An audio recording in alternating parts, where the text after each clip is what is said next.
Una crisis existencial es un momento en el que una persona cuestiona profundamente aspectos fundamentales de su existencia. Suele detonarse por eventos que nos confrontan con nuestra propia insignificancia, la muerte de alguien cercano, un cambio de vida grande o simplemente momentos de introspección profunda donde te preguntas, ¿y si nada de esto tiene un significado real? Recuerda suscribirte y dejar un like si el video te gustó. Sin más preámbulos, comencemos. Crecer en una familia cristiana, judía o musulmana. Casi todos los niños heredan la religión de sus padres del mismo modo en que heredan un idioma, antes de tener herramientas para cuestionarla.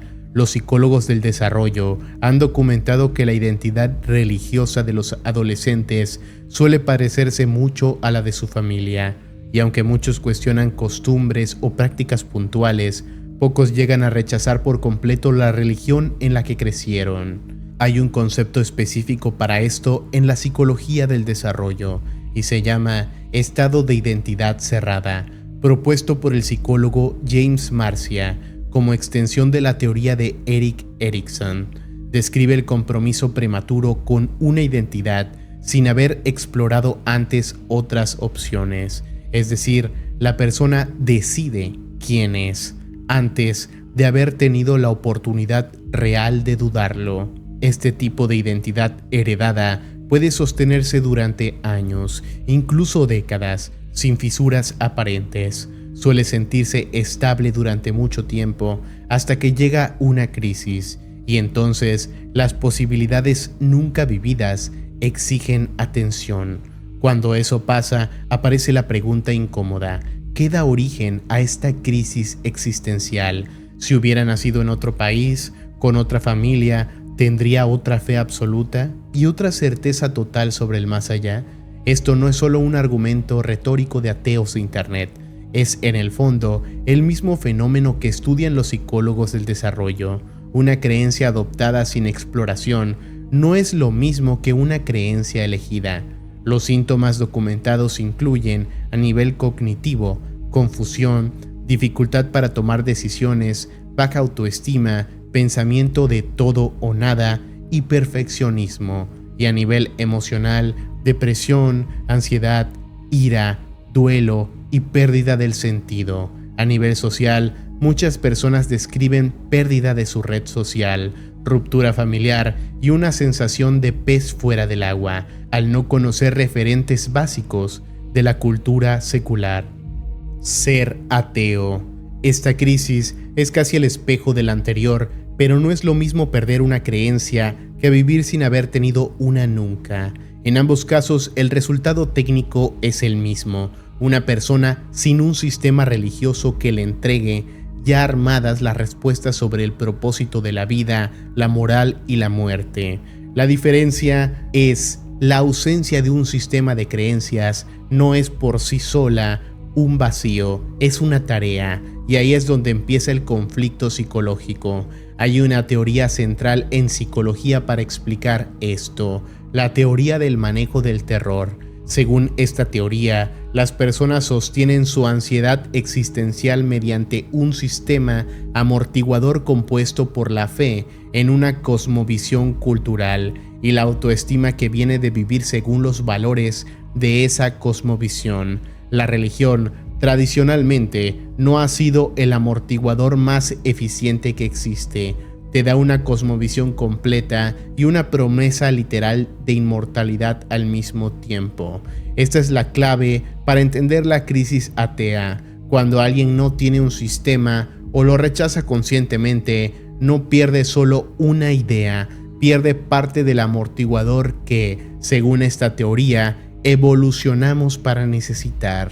Tener problemas financieros. A primera vista, esta no debería estar en un iceberg de crisis existenciales. El dinero es un problema práctico, no una pregunta como tal, pero la investigación en psicología muestra algo distinto. El dinero rara vez solo es dinero. El dinero puede representar seguridad, autonomía, estatus y la capacidad de cuidar a otros. Y aquí está la frase clave para entender por qué esto pertenece a un iceberg de crisis existencial. Cuando este cimiento se siente inestable, el cerebro puede tratar la amenaza como existencial, lo que hace que un pago atrasado o un gasto inesperado se sienta desproporcionado a su tamaño real. El cerebro no distingue perfectamente entre no tengo para pagar la renta y mi supervivencia está en riesgo. Reacciona exactamente igual. En un experimento donde se pedía a participantes pensar en una dificultad financiera importante, entre los participantes de bajos ingresos, pensar en esa dificultad severa produjo un déficit cognitivo equivalente a perder una noche entera de sueño, o aproximadamente 13 puntos de coeficiente intelectual. No es que las personas con problemas de dinero piensen peor por falta de capacidad, es que la escasez literalmente secuestra el cerebro. ¿Eres suficiente? Esta pregunta no suena como una crisis, suena como una duda pasajera, algo que uno se pregunta un mal día, pero en psicología tiene nombre, mecanismo y consecuencias medibles. Esta pregunta rara vez nace en la adultez, nace mucho antes y casi nunca la elegimos nosotros.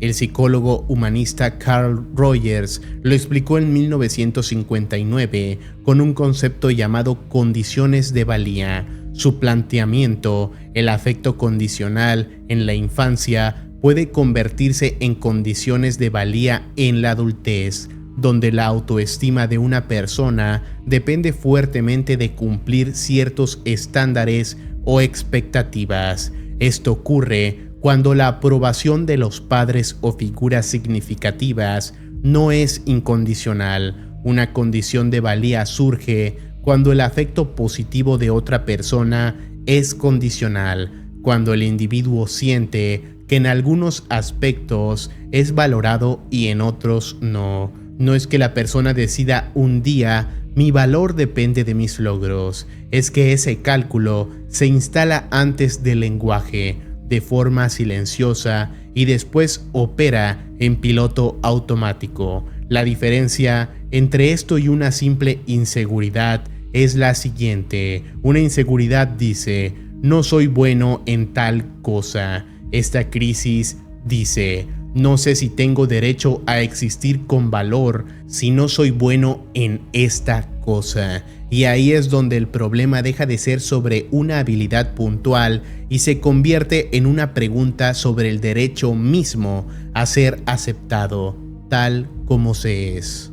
Eventos y misterios sin explicación. Los seres humanos no solo preferimos las respuestas, las necesitamos a nivel estructural. En los años 90, un psicólogo social desarrolló el concepto de necesidad de cierre cognitivo, definido como el deseo de conocimiento definitivo sobre algún tema y el rechazo a la confusión y a la ambigüedad. No es una preferencia, es, según su investigación, proporcional en magnitud a los beneficios percibidos de tener una respuesta y a los costos percibidos de no tenerla.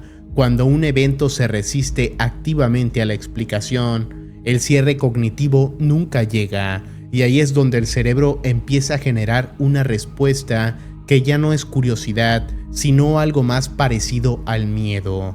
Existe un término científico específico para esto, el miedo a lo desconocido, definido por los investigadores como la propensión de un individuo a experimentar miedo causado por la ausencia percibida de información en algún nivel de la conciencia o del procesamiento. Este miedo alimenta un fenómeno más amplio llamado intolerancia a la incertidumbre, que ha sido reconocida como un factor de riesgo tras diagnóstico para diversas condiciones clínicas, incluyendo ansiedad, depresión, trastorno obsesivo-compulsivo y trastornos alimentarios. La intolerancia a la incertidumbre está profundamente ligada al control percibido. Las personas con alto miedo a lo desconocido suelen tener percepciones limitadas de su propia capacidad de influir en los eventos y una mayor necesidad de poder predecir lo que viene.